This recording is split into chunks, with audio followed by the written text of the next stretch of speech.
Hi guys, today I'm going to tell you a story of a king who ruled almost 50 years a country with 0% enemy. Can you believe it? Are you kidding me? A country is ruled by a king with 0% enemy and almost 50 years? Yes, that's why we call him a sign of peace, a sign of humanity, a sign of love.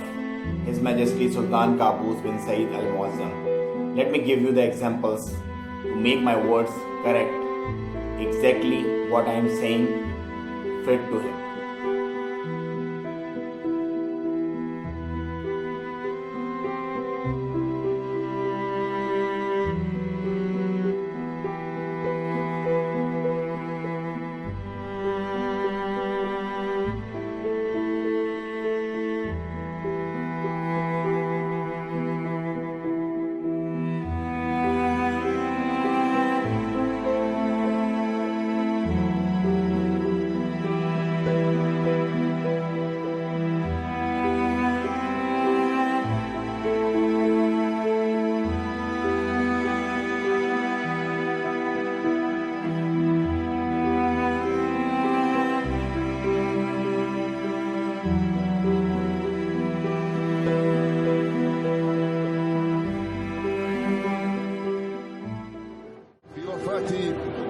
سلطان التعايش والتسامح في وفاة سلطان عمان سلطان قابوس بن سعيد بن تيمور رحمه الله.